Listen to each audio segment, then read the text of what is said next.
Well guys, we're here with another retro series, and it's one that I've wanted to do on this channel ever since I started 4 years ago. Because honestly, when it comes to my love of movies, the Toy Story movies mean more to me than you guys will ever know. This franchise holds a very special place in my heart. It was what propelled Pixar to the next level as an animation giant. And these movies, watching them growing up in those clamshell VHS cases back then, if you guys remember those, like, this is what really strengthened my love of movies. It was those first two Toy Story movies, and there's a very special reason why I'm doing this playlist. I'll reveal that in the next review. But for right now, let's talk about the original from 1995, directed by John Lasseter. It stars Tom Hanks and Tim Allen, of course. Tom Hanks, of course, voices Sheriff Woody. He's a good-hearted cowboy doll who I'll admit I did dress up as for Halloween on many an occasion when I was younger. And he is the favorite toy of a young boy named Andy. Now, Woody is just a straight-up cowboy doll. He's got a pull string in the back that does have a few sayings. Reach for the sky. You get my point, though.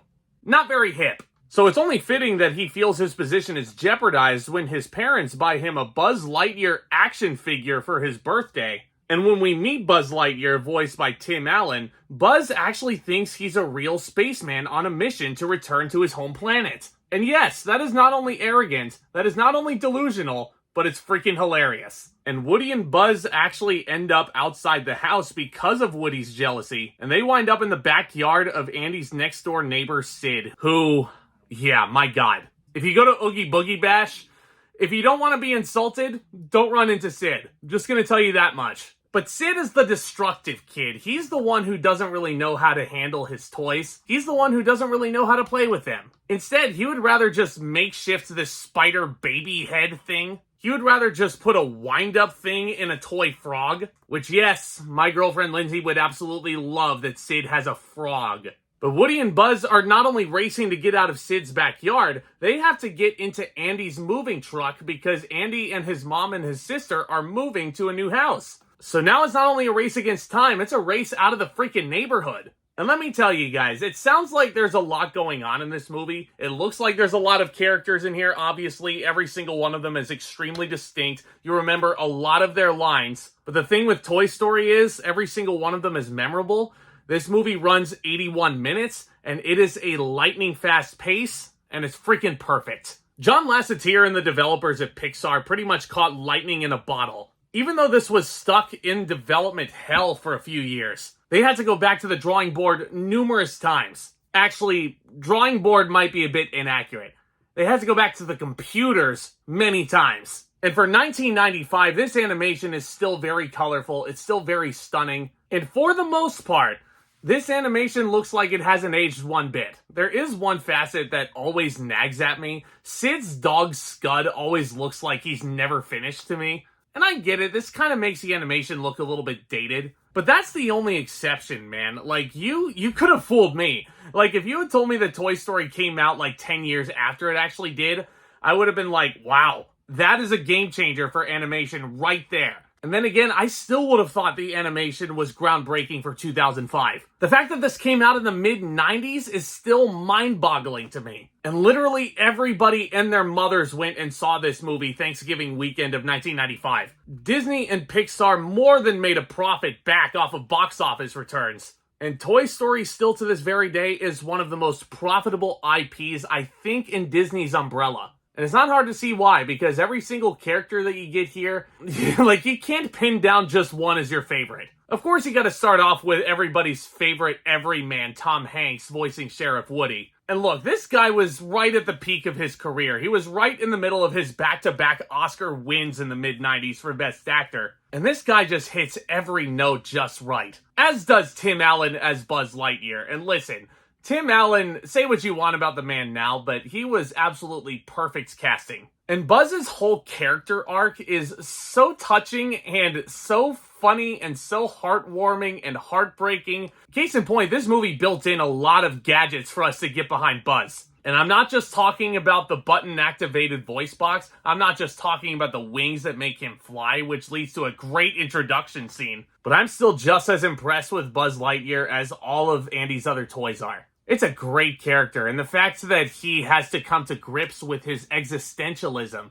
and the fact that this whole internal dialogue is brought upon by him accidentally coming across a commercial for the Buzz Lightyear action figure. God, this writing is so genius. Which then leads to the heartbreaking sequence where he tries to jump out the window. In case in point, he cannot fly, he loses an arm, and then he winds up in the arms of Sid's little sister, and yeah, just let the scene speak for itself.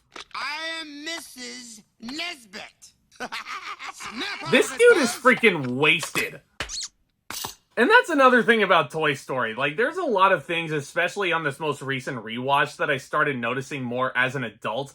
These were jokes that I wasn't getting as a kid. Or I just wasn't paying enough attention, and the kid in me would have laughed my ass off at them. Like, how about at the beginning when Woody is basically conducting this staff meeting, and Slink is just hamming Woody up, and he's building him up to no end, and Mr. Potato Head takes his lips off of him, and he sticks them towards his posterior region. All while he's pointing at Slink. Like, my God. Like, even these side characters, man. Mr. Potato Head, Don Rickles, may the man rest in peace, he does not get enough credit for this performance. Because he was so freaking funny. There were scenes where I honestly kind of felt like he was coming off like the Godfather. Because he's the one who is the most skeptical of Woody. And he doesn't necessarily believe that Woody knocked Buzz out the window by accident. Because he knew that Woody was jealous. Well, what if Andy starts playing with me more, Woody, huh? You gonna knock me out that window too? And of course, you also have the first Pixar appearance for John Ratzenberger as Ham the Piggy Bank. Honestly, he sounds like the voice of reason, and he feels like the voice of reason.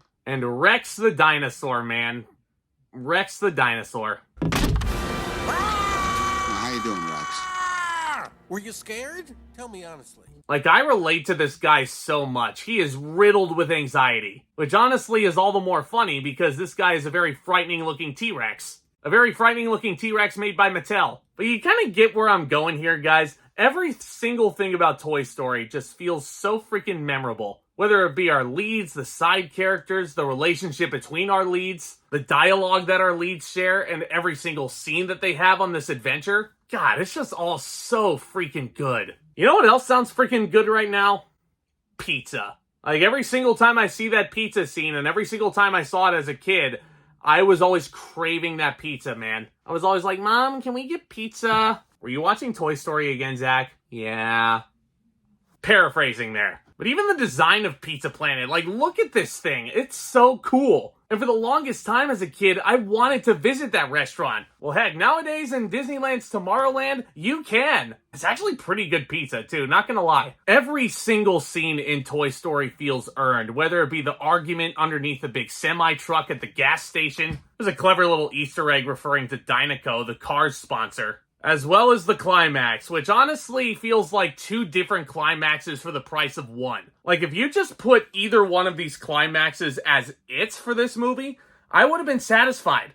But they give you both of them. First of all, you have Sid attempting to blow up Buzz Lightyear in his backyard with this model rocket that he bought online. And it all leads to Woody and the cannibal toys basically forming this plan to scare the living daylights out of this kid, who honestly kind of deserves it after what he does to these toys and what he does to torture them.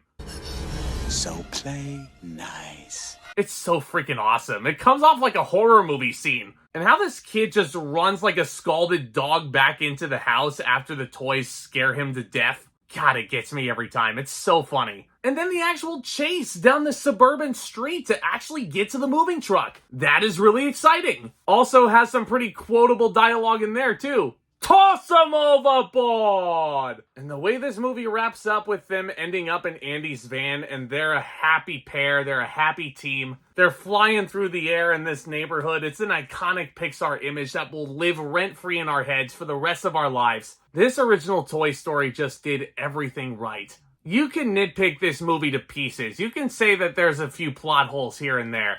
We're probably not supposed to think about it, honestly. And I apologize as a critic if I'm keeping my rose-colored glasses on for this one. But in all honesty, Toy Story kind of deserves the rose-colored glasses. Every time I put it on, it just makes me feel like I'm a kid again. It makes me forget about everything else going on in the real world. In a sense, what every single great masterpiece movie should do. It's one of the most influential animated movies ever made. It's one of the greatest animated movies ever made. And I'm going to give Toy Story an A+.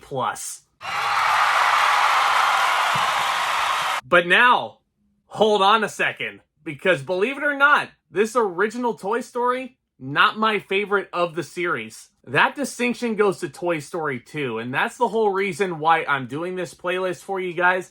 Toy Story 2 turns 25 years old in 2024. So that's why we're doing this. I can't wait to share my thoughts about that movie and the rest of the Toy Story saga with you guys. If you've stumbled across this channel for the first time, do consider subscribing. Tap on that thumbs up as well. We do a lot of Disney talk over here on this channel, as well as talking about all the new things in the cinematic world. And if you want to join a great community of geeks, film lovers, Disney lovers, entertainment lovers alike, this is a good place to be. So thank you all so much again for your support and for tuning in. You've got a friend in me, guys. Commence that back talk.